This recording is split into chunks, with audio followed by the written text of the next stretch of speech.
Hello, my name's Alex. I'm here from Pro Car Show, and today we're talking about 5 things I hate about my Passat estate.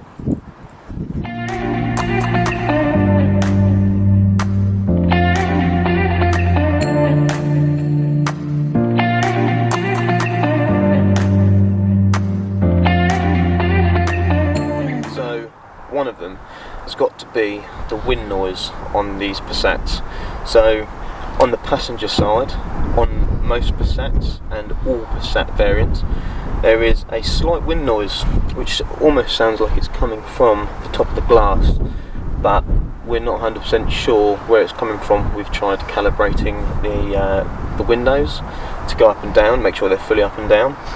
We've tried adjusting the door and the hinges and the lock position to make sure that we are getting a tight seal, but it just seems to be a very common problem on the Passat B8 models, where it is just getting that excessive wind noise at above 60 miles an hour on the passenger front door. We haven't really been able to get over it.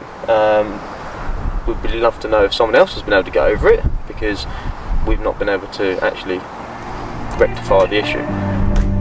Now, this is the second thing I hate about the Passat.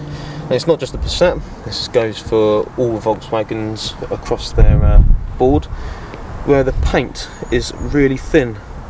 Now, I've spoke to a couple of dealerships, and they've said that a lot of their vehicles come in with stone chips, which is why they recommend having it ceramic coated from new, which is why they sell the Multi-Glim kits when you buy the cars.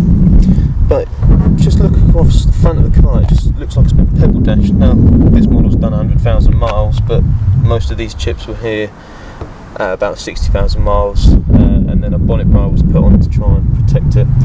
But there's some big things, and there's chips all over the place. The chrome grille has held up quite well. The front bumper is covered in chips, but it's not too bad, as the primer isn't grey, but as the bonnet and the rest of the bodywork is grey, it stands out like a sore thumb, and you can play dot to dot on it. I'm sure I could draw something rude, but I'm not going to. Right, and this is the third thing I hate. Should be the first thing in reality, and it has to be the miles per gallon. So when the car was new from factory, it would do between 35-42 miles to the gallon. VW would have claimed more, but all car manufacturers do that because they're run on the bare minimum equipment at a steady 50 to 55 miles an hour to get the best fuel efficient out of the engine. But in reality, you will be doing 35 to 42 miles per gallon. Now, this model that we're sat in, this one's remapped. This one's running around 300 horsepower, 600 newton meters of torque. The remap has made the miles per gallon worse. So in reality, this car actually does and sits between an average of 25 and 40. Now, 40 is a struggle to get to.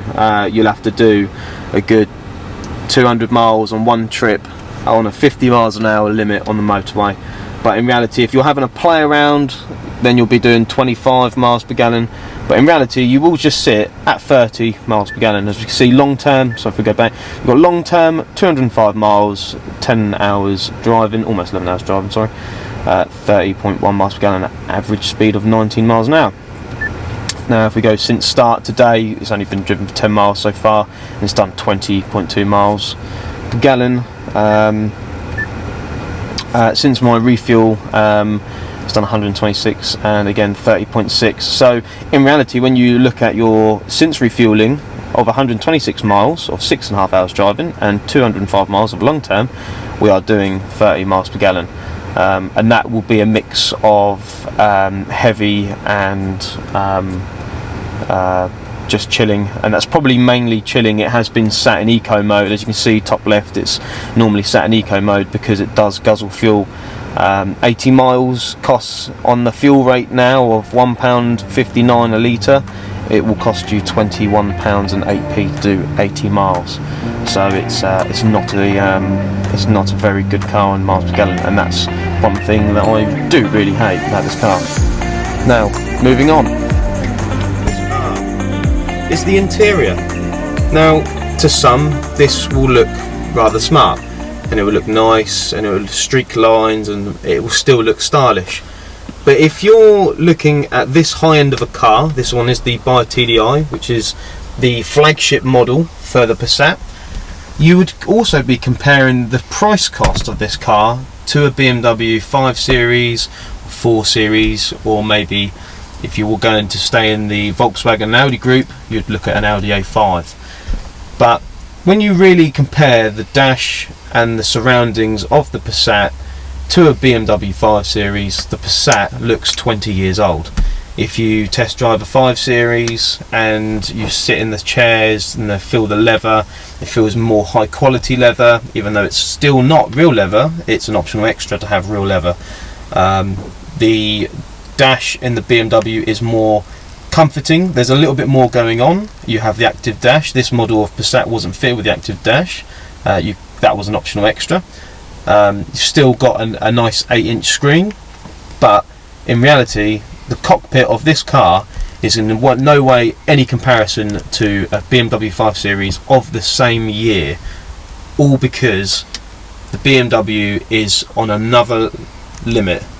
This is a very dated car now. This is Passat has stayed like this for a long time, and it just feels like Passat need to catch up, and VW need to push their boundaries a little bit further so they can keep up with the competition. And coming to the end, this is the 5th thing I hate about my Passat, and it is cockpit related. It isn't an interior design as such. It's more of a living with the Passat. Now, it would have to be the head unit. In the winter, the head units freeze. They tend to say a little message at the top of the screen to say informant, not at operation temperature, switching off informant. That being the case, the informant screen will stay on, but you can't touch it. None of the touch buttons work. The motion sensor at the bottom of the screen here, which is this gloss black bar, if I point to that, if I lift my finger up, it registers that I've made a movement. Now that will still work, but you cannot physically touch any button. Nothing will actually do it. Nothing will move. None of these buttons will actually work. Again, steering wheel buttons that are related to changing the volume or switching a song still won't work either.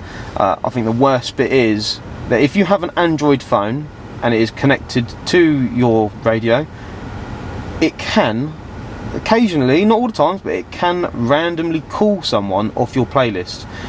It's almost like the screen senses people touching it, but it's not, even though it says it's frozen. And you can't hang up by pressing the button on the screen because it's turned off the touch screen layer.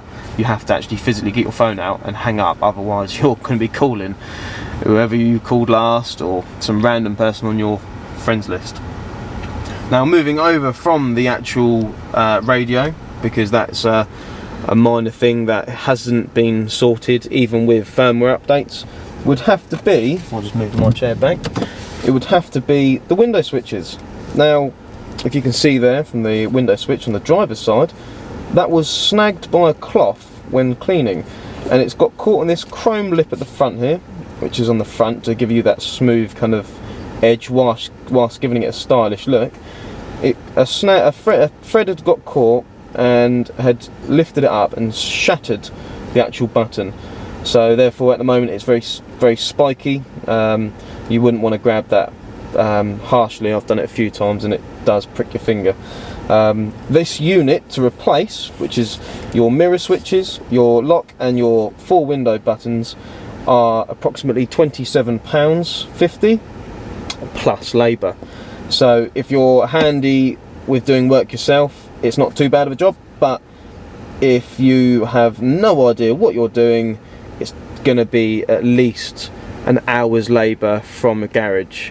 So that can be ranging between 60 and to your dealerships of £100. And I would advise, if you're doing anything in here and that means the door card has to come off, make sure there's nothing else broken because you're going to want to replace that whilst you have this door card off, otherwise you're going to be paying out a lot more money at another date. And that is 5 things I hate about my Passat.